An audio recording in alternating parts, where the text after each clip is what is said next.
What sellers need is the message they're going to use in their sales call. Tell me what to say to this role. Tell me what 5 questions to ask for this role. It should be concise. It should be right on point. Everyone wants to build stronger pipeline, but only a few know how to make it happen. If you're listening to this show, you know outbound is not dead. You just need a little help building a system that actually works.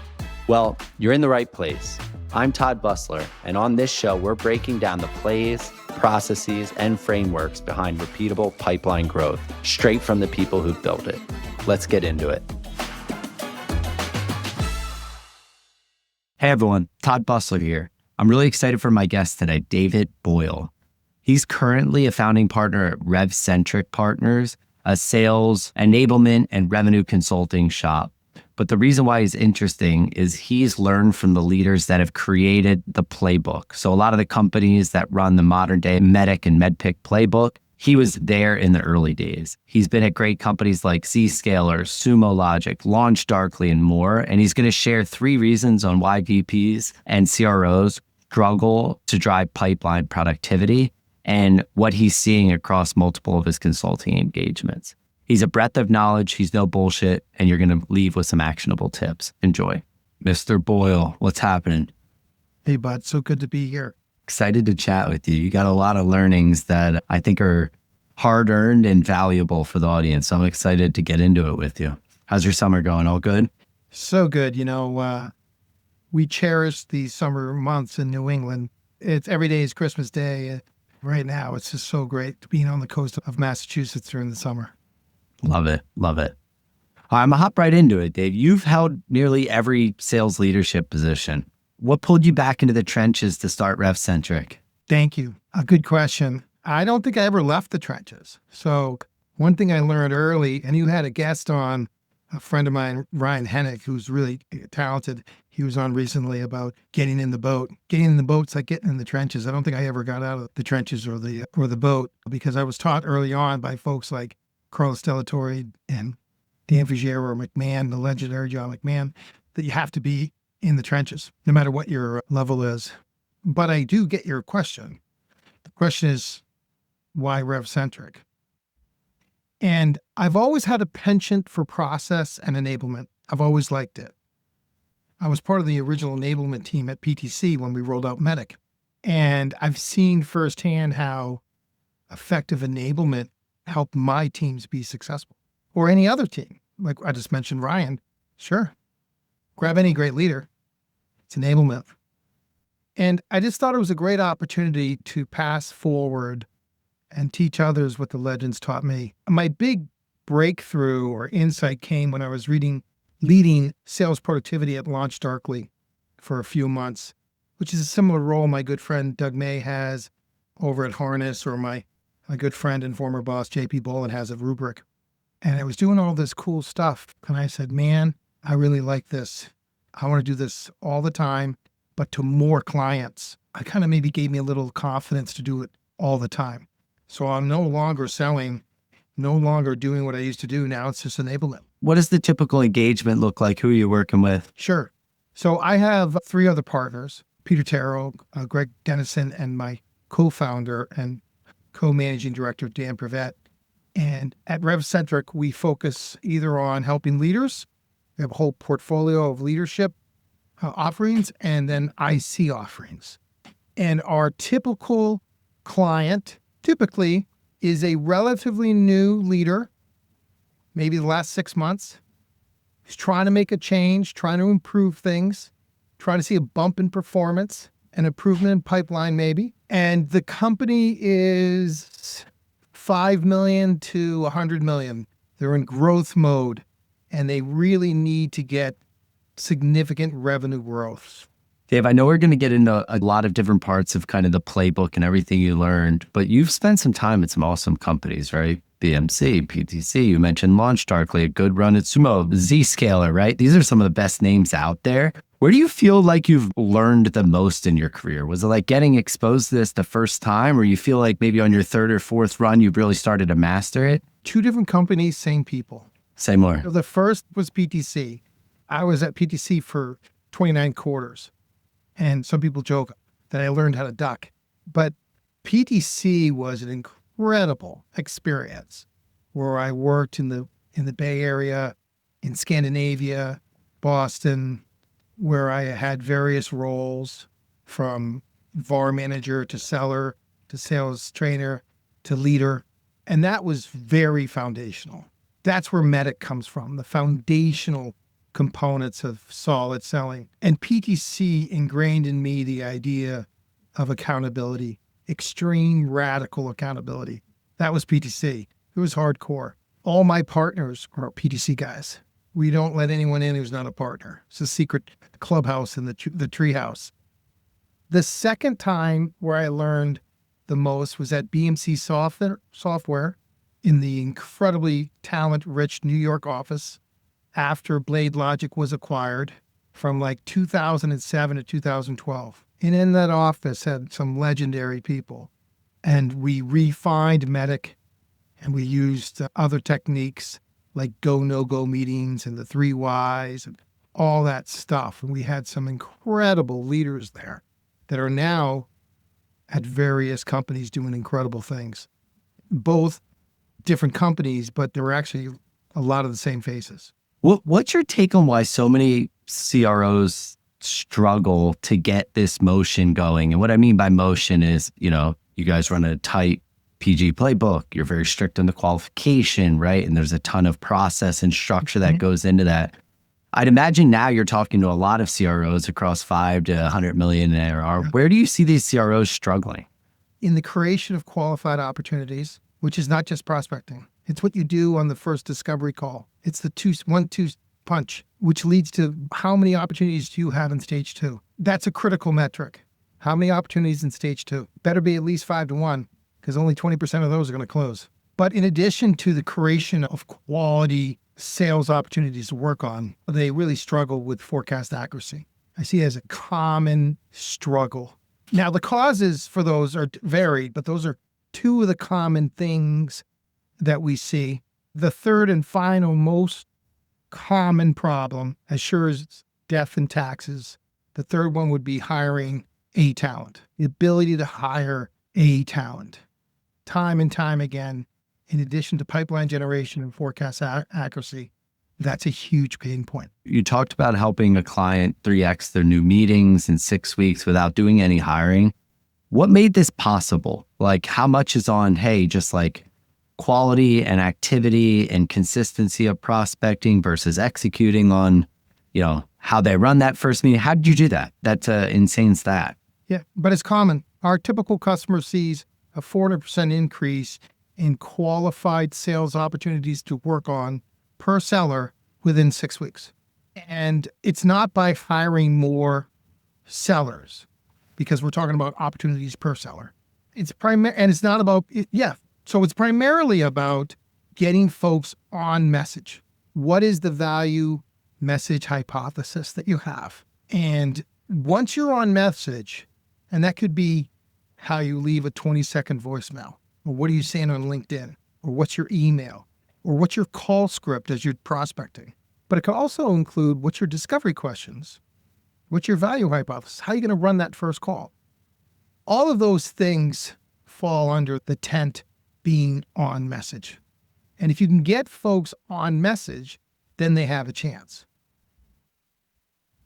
Very rarely are organizations on message. And this is why they can't create qualified opportunities.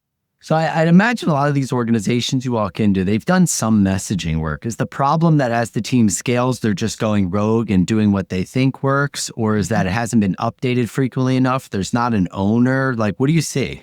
Actually, I've seen a lot of times they haven't done messaging work.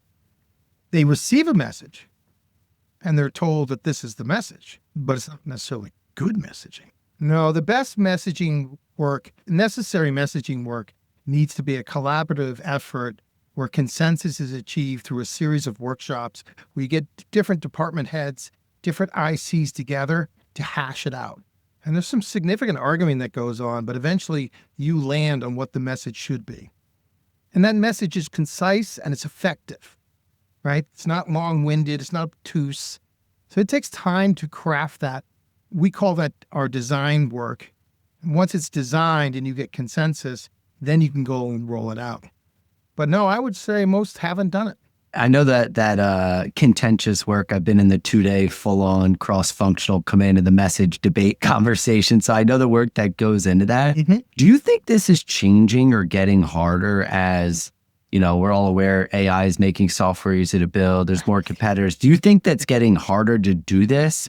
And I mean, do this as like stand out, and also do this as competitive landscapes at least feel like they're changing a lot faster? I think AI is great. It's made our job easier. We use AI all the time, and it certainly helps us in the crafting of the message. But the magic comes in the arguing. The magic comes in the consensus building. That's where the magic happens. So we get started with AI, but we have to get everyone in the room together to hash it out, to shave it down. Less is more. Less is more. You have to get concise, right? A seller can't remember 9 bullet points, long-winded emails. They have to be 3 or 4 bullet points, short, concise, effective messages. And so I actually have not seen it change fundamentally too much, though AI does help get the ball rolling. But the work still needs to be done. The consensus still needs to be achieved. What are the common mistakes you see in some of the messaging? Is it just like, hey, this isn't value-based, it's very feature-oriented, or what do you see? So the most common mistake I see, either by updating existing messaging or perhaps being in competitive situations and coming across alternatives, is that the messaging that's created is not persona-based. What sellers need is the message they're going to use in their sales call. Tell me what to say to this role. Tell me what 5 questions to ask for this role. It should be concise. It should be right on point. It shouldn't be some long-winded, obtuse, complex framework or construction that sits on your desk as some reference guide. It should not only be to the point and persona-based, but it should be actionable. So what is my email? What is my elevator pitch? What is my sales deck? The assets themselves need to be created. Give the IC, we call it like the weapons to go to battle. The very end product weapon, the sword, the shield, the helmet. We're the armorer. We craft it, but we don't get on a whiteboard and draw up a picture of 2 people sword fighting. You got to give them the actual weapon and then teach them how to use it. In my previous question, you said, hey, okay, there's these 3 kind of common mistake areas that CROs are falling into: the lack of forecast accuracy, the hiring talent, and then the lack of focus on getting real stage 2 pipelines. So you go in there, you help these people with their messaging. It sounds like a lot of the benefit is in the debate and coming up with the message, very persona oriented. Okay, great. We're on brand. We have a great message. Now, how do you go and help CROs fix that second point on like, all right, now let's go create a lot of pipeline from this? What are the steps? Yeah. And again, everything I'm relaying to you, I've learned from others. And it's almost like common sense. It's from our own experience, our own observations. When our partnership was created, we just leveraged our own observations. And what we observed was that there's almost zero adoption following sales training. That the actual single-day event or 2-day event has very low impact. What really has an impact is the consistent application of the lessons learned in the trenches. I learned by going on sales calls with guys like Carlos Delatorre. I learned going on sales calls with guys like Brian Halligan. He founded HubSpot. It's going on the sales call with your leader to apply the playbook where the final adoption actually ever happens. It's not in the training class. So we've made a point here as part of our deployment model to actually be pretty light on the enablement classroom training, though it's important. And we're very strong and provide continuous training anywhere from 4 to 8 hours a week up to 3 months, where we stay and actually go on live sales calls. We will literally go on a live sales call with an IC in that company to help them, to make sure they're using whatever we taught to them.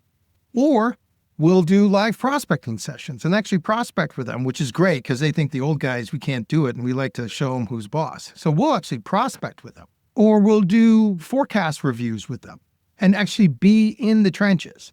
We find that if you're there over time and apply it consistently, adoption does happen. And that's a key focus for us, is live, what my partner Dan calls, and I agree, live coaching. It's live. What I'm hearing is it's not just, hey, get up, do this 2-day training because no one remembers it, no one follows it. It's after we're doing some form of training, it's consistently doing this across the team in live sessions, watching people actually do the job, real feedback consistently over time. Based on our own personal experience. Isn't that what you found works? So this is the only way. Yeah, for sure. The big trainings never work. That's 100% true. I mean, look, the common theme I see across, and we have about 100 customers now, some of the names of guys you mentioned, right? Like they got the best PG cycle. They take enablement extremely serious, right? They're high, right? Like there's a reason why this has become so standard on some of the best companies. That's right. Our observation tells us that adoption is slowly earned through consistent application, and we're committed to that. We are committed to live coaching because we know it's the only way it can work. We like doing it because it does provide us a feedback loop as well. We don't want to be in this ivory tower and think we have a good prospecting message. We got to try it ourselves. So it allows us to optimize our initial offering back to the client. But fundamentally, we do it because we can. We do it because we're salespeople. There's a lot of consultants out there that wouldn't touch a live sales call with a 10-foot pole. I Jones for meetings. I want to go on more sales calls. So we actually really enjoy it. I was prospecting this morning with one of our clients for an hour with a group of 11 or 12 BDRs. Let's go. So it keeps us sharp and we really enjoy it. Yeah, I've heard you say sellers want to be enabled by other sellers. When you're walking into some of these organizations, do they have some form of enablement? And then where do you see, hey, the experience that you and some of your partners have is able to drive different behaviors, adoption, consistency, et cetera? I think if you ask any seller, given a choice, they want to be trained by another seller. But we work very closely with enablement teams. They serve a very important job. A lot of these enablement folks are really good programmatically, very good with running the programs, the administration side of it. And so we partner with the program management side of the house, the enablement team, to deliver effective enablement offerings. Some of our clients are so small they don't have an enablement team, but most of them do. And we supplement them and complement them. There are two different types of personas, and we work well with them. Dave, I want to ask you two spicier questions. One is, some of the best CROs in tech right now, VP of sales, up-and-comers, have been trained through the same playbook style, right? What separates the great leaders that are trying to execute this playbook from the mediocre ones, right? Because not everyone nails it with this. And sure, there's earlier stage product market fit issues, but what separates the greats here? So if all things are equal and you have the same playbook, it's pretty clear to me. It's like two chefs with the same recipe, right? The better chef's going to have a tastier meal. So, and what does better chef mean here? So for me, it's talent. Fundamentally talent, right? Recruiting. So you have a playbook, but some people are just more talented at executing it, right? So the analogy I use is, you might be in the football game and you draw up the play as a back shoulder pass to your tight end. Okay, well, you better make that gosh darn throw, right? Tom Brady, I'm from Boston. The ability to execute the playbook is as important as the design of the playbook itself. So talent really matters. And this goes back to my original point where we typically see three main areas of problems, and it's the hiring of talent. You got to be able to hire great talent. They'll take that playbook like some artist can take a guitar and just make it sing. You're just better at playing the chords. Talk to me a little bit about that talent part, because, I meet a lot of founders. Sometimes they ask me for advice. Hey, we're hiring our first head of sales. I need someone that's going to be able to recruit well. What do you see those best recruiters, the best VP of sales that can get holy shit type of talent to come with them? What do they do? What enables them to do that? Is it charisma? Is it that they have a hit list that they're always keeping warm like a good recruiter? Like, how do they do it? They do it because they've proven in the past that they can deliver and help people. And they've helped people's careers. They've taught them the playbook. They've taught them the skills. So these people have been able to be more successful because of them. And that earns loyalty. It's all based on what you've done in the past. That's how you bring people along. Yes, you're charismatic, for sure. And yes, you have empathy, for sure. It's really about the teaching. It's not Tacos Tuesdays. It's not foosball tables, right? It's not going out to beers a Thursday night with the team, though that's all important. It's the teaching of the craft. If you're able to teach the craft, people will love you.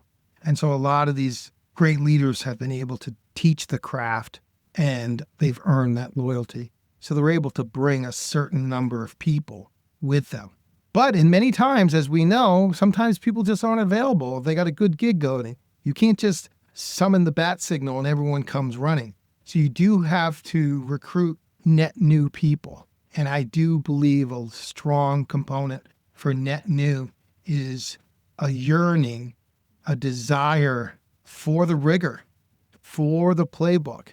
You can find people that want that, and they'll come to you because they know their skill sets will be improved. The interesting point, because I think, there's people that we talked about Ryan Hynek. He has people, he's like, I've delivered. They want to come work for him again. You can recruit top talent for the rest of his life as long as he's doing this.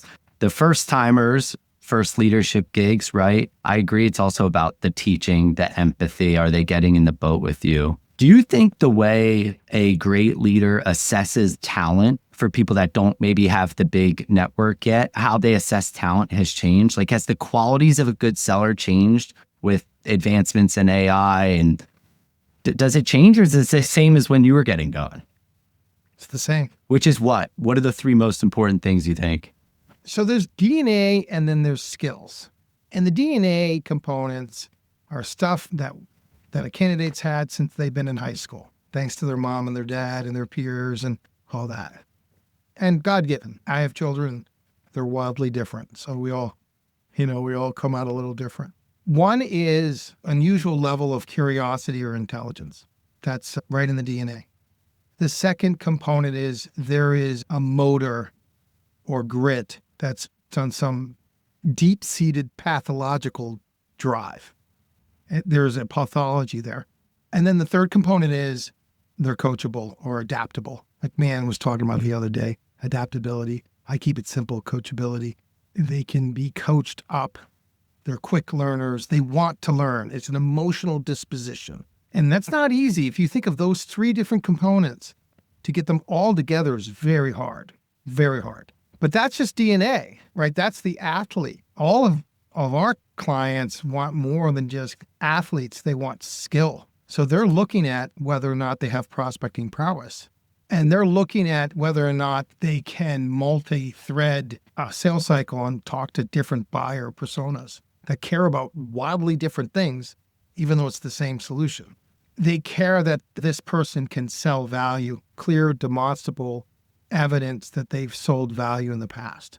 You're given a bunch of awesome traits and characteristics. What of these that you're mentioning do you think are the must-haves, right? When you're looking at someone's, like, I've talked to some sales leaders, it's like, look, they had to have done deals somewhat in the same motion kind of range. I don't care about the product. I don't care about industry. Or others are like, look, if they can prospect consistently, that's the thing that matters. What do you think are the non-negotiables that you're guiding your clients on from a hiring standpoint? These are all great questions. So the non-negotiables are the DNA. We rank them 1, 2, 3, 3 the highest. You must score a 3 in all 3 of them. We look at it, and I say we, my partners and I, based on our past experience, including PTC, we think a B actually has the same qualities of DNA as an A. The A just has more skill. But what's fundamental, what's a minimal, what's non-negotiable, which is the difference between a C, is they are unusual levels of curiosity, unbelievably coachable, and they're pathologically driven. And you cannot negotiate on any of those. Now, the skills, that's a different matter. I would have to say prospecting prowess is non-negotiable. The coachability part I care so much about. And I actually learned this from a technical CEO founder that had no sales background. And I interviewed for a job with him, and he makes me do a mock demo pitch, and I do it. And he said, "What'd you do well? What'd you do poorly?" I gave my feedback, honest assessment. He goes, "Cool, do it again," right in the moment. And I was like, wow, okay. And I remember I was like 24 years old, and I did it. And I think that was a big reason why I get hired. And now that's one of my best things, right? I think the coachability part, you can test pretty easily. How do you help the earlier, maybe first-time sales leader or CRO needs help on the hiring front test for curiosity? Because sure, everyone says curiosity is great, but how do you find that out? Oh, by the questions they ask, by the preparation for the meeting, and their desire to control or at least understand the process. You'll find that people will interview the same way they sell. And we coach our candidates, and as former leaders, when we would interview candidates, and certainly when we teach our hiring class to leaders, see how they demonstrate themselves, their abilities when they're interviewing. Does it reflect selling? Are they prepared? Are they coming with a deck? Do they have an hypothesis on the requirements? Are they differentiating? Are they qualifying, digging in? Are they capturing the notes in the interview on an email, following through on next steps? This should be like just automatic for them. We think that someone's curiosity can be represented in some of those actions. They should be really digging in. They should be really curious and passionate and interested about what's going on. They shouldn't be passive observers in life. They should be attacking it. Yeah, I always had this when I was at one point in my previous company, we were hiring a lot of reps, and I always found there was kind of two traits that tended to be a more early in your career sales role. So there was less pure experience to go off of and history of, W-2s and quota attainment. And in the preparation, you would find someone to either really be nerding out like competitively about the space while you're winning, right? And really trying to carve out like, okay, how am I going to impact these required capabilities? Or they were really nerding out on the business. Tell me about your NRR. Why do people churn? How are you breaking the segment? And honestly, if they asked questions like that, I was like, all right, nothing else in this interview matters. Like if you're thinking like that, you're going to be doing the same thing for your customer. Yeah, why not? You're watching them sell right there. 100%. So let them go. 100%. Yeah, watch 100%. them. Watch them operate in their natural environment. Yeah, that's right. Dave, this is awesome. I love the way you think in terms of like the interpretation and the execution around the playbook. Like, look, anyone can go listen to John McMahon podcast and anyone can Google what MedPick is. But the reality is like, how do you go execute this in practice? And I think there were some awesome tips today around adoption, the 3 failure points. Mm-hmm. The last question I have for you is, for some of the naysayers listening to this podcast right now that say, hey, Dave, this is awesome. This playbook was invented 2 decades ago. Selling has changed a ton. Stuff's happening over text message and Slack, and buyers are way more educated. There's more free trials. What's your response to that? I say the data doesn't show that. The data shows that the vast majority of sellers aren't at plan. They struggle. The data shows that pipeline is far too weak. It's half of what it should be, time and time again. I would disagree with that entirely. I think there's such fundamental truths to selling. They never really change. You need to have a curiosity. You need to be driven. You need to want to, if I may, control the sales cycle. Certain people are able to do that with grace and with agility and at great effectiveness. And nothing's changed. Love it. Dave, you're the man. Where can people find you? They can find me helping others at RevCentricPartners.com. We're doing great things. And I guess if people are interested in driving performance, in particular revenue growth, we'd love to talk to them. My 3 other partners love what we do. It's an opportunity for us to teach others what the legends taught us. Love it. Dave, I appreciate you taking some time. I'd encourage people that are trying to think through adoption, PG, driving the right behaviors, all the stuff Dave talked about. I mean, I think what's really interesting about your background is you've seen it at multiple different stages of companies, and now you're seeing it across a variety of different companies, and there's so much value in that breadth. Yep. So I appreciate the time, Dave. Appreciate you. Thank you. All right, take care. Take care. Yeah, Bye-bye. Thanks for listening to Cracking Outbound. If this was helpful, let us know by messaging me, Todd Busler, on LinkedIn, and share this episode with a friend that you think will be interested. If you want more resources about building and scaling all things outbound, you can sign up for our newsletter at champify.io/blog.